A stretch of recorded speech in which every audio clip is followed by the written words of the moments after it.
My name is Cheryl McCoy. I've taught in low-resource classroom most of my life. I know the pressure of thinking you don't have anything, but take a moment to look around at your environment and great ideas will come to you.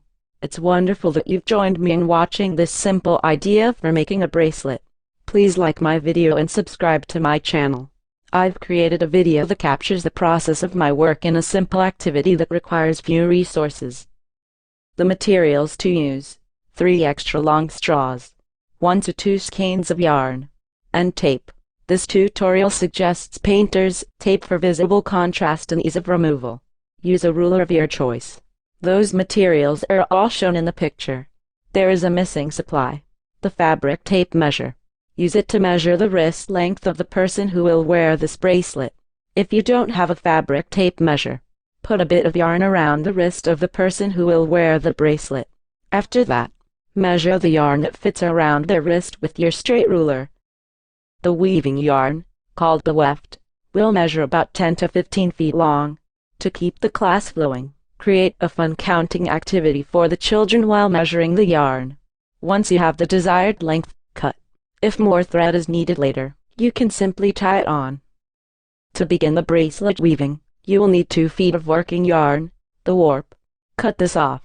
Repeat this process until you have 3 strands that are equal in length and each measure 2 feet, 24 inches.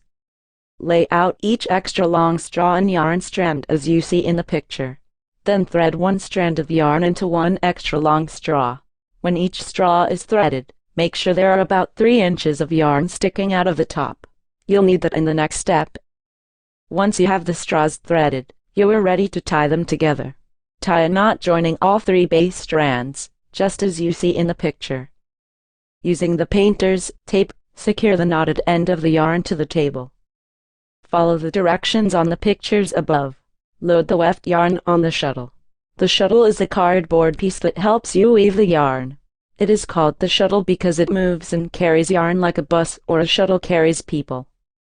Knot the end of the weaving thread on the shuttle to the 3 base threads as shown in the pictures. Tape over the top of the straw loom to begin making the bracelet. Working left to right, move the shuttle under the first and third straws. Move the shuttle over the middle straw. Next row, working right to left.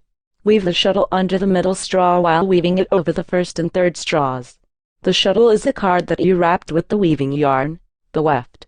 Watch how the shuttle goes over and under the straws to weave a pattern. Continue weaving until the bracelet is long enough. Remember that you measured the wrist of the person who will wear the bracelet. When you've woven that length, the weaving is done. If you run out of working yarn, you can add more length. Measure the amount of yarn needed. Connect the measured yarn by attaching it to the working yarn, weft, with a double knot. The working yarn is still. After an adventurous weaving journey, you have reached the desired length. Hold the warp tight and push up the bracelet towards the tape with your finger. If it's long enough, carefully remove 1 straw at a time. After removing the straws, use your fingers again. Push the weaving thread towards your original knot, securing the thread tautly. And then, secure the 3 strands, the warp, with a double knot on the end of your bracelet. Bravo! You have created a bracelet on a budget. Thanks for your consideration. I hope you will like this video on YouTube. This demonstration lesson was completed with young preschool children in 1 sitting period. They love this project. Try making this low-resource bracelet for yourself or with groups where you belong.